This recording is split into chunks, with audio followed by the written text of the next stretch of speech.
Bonjour à tous et bienvenue dans cette nouvelle Open the Boîte. Aujourd'hui, on vous présente Saline chez Chèvre Édition.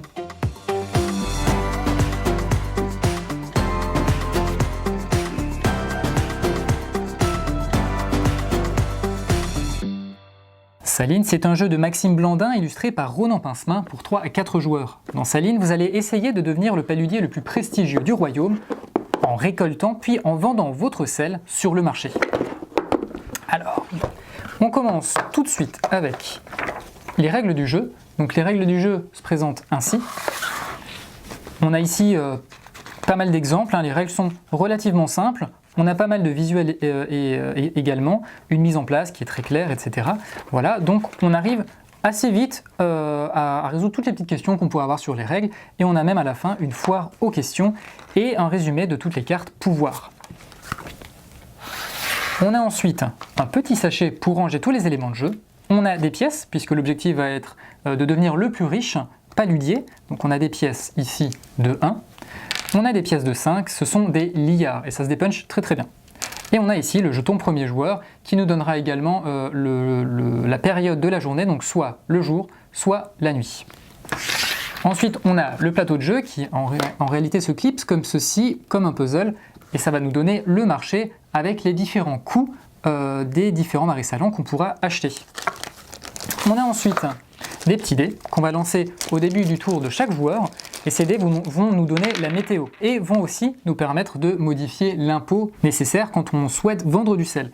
Lorsqu'il y a du soleil et du vent, on va pouvoir récolter plus de sel par exemple que lorsqu'il y a de la pluie où on ne pourra pas récolter de sel du tout.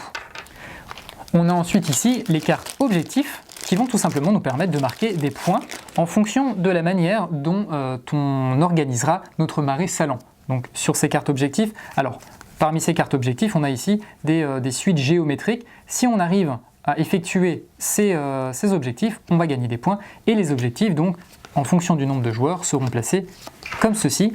Lorsque j'arrive à accomplir un objectif, je prends la carte et je marquerai des points en fin de partie. Les marais salants, en fait, on va mélanger cette pile et on va la placer en bord de plateau. On va ensuite révéler différents marais salants qui vont permettre de produire plus ou moins de sel. On en a à 1, 2, 3, 4 ou 5 sels. Et ceux-ci coûteront 3, 2, 2 ou 1 liard. En fonction du moment où je l'achète, si par exemple j'achète celle-ci pour 2 liards, elles vont toutes passer par ici et on va en révéler une autre. Ça va nous permettre également ici d'accomplir les objectifs. Ensuite, on a quoi? Tout simplement, on a le sel. On a le sel qui se présente sous la forme de ces petits cubes blancs qu'on va pouvoir récolter durant le jour et qu'on va pouvoir ici réserver dans notre mulon. Et ensuite, on pourra le vendre le meilleur jour possible pour gagner le plus d'argent possible, puisque oui, il y a une taxe sur le sel en fonction du jour où on le vend. Et cette taxe-là, elle est représentée par ce dé-là. On va le lancer. Et en fonction des autres dés que l'on va lancer et des cartes que l'on va pouvoir jouer, la taxe va changer. C'est-à-dire que chaque cristaux de sel va valoir 1 point, mais si la taxe est de 3 et que j'en vends 3, moins 3, ça me fera 0 point. Donc ça, c'est la taxe qui va changer au fur et à mesure. Il va falloir être malin pour pouvoir vendre le sel au meilleur moment. Et enfin, je vous parlais justement des cartes. Il y a d'une part les cartes ici faveur. Une carte faveur va être distribuée à chaque joueur. C'est une carte qu'il pourra au choix jouer au bout d'un moment pour se sortir d'une impasse éventuellement, ou alors garder jusqu'à la fin du jeu, jusqu'à la fin de la partie pour gagner des points. Ce sont en fait des jokers. Et ensuite on a toutes les cartes événements. Les cartes événements vont nous permettre de vendre notre sel un peu plus cher, de baisser la taxe sur le sel ou de bloquer les joueurs. Et il y en a un petit paquet comme ça, on va pouvoir les jouer pendant le jour, pendant la nuit. Il faudra respecter ici certaines conditions. Et parfois il faudra payer soit à l'adversaire qu'on essaye de bloquer, soit directement au gouvernement.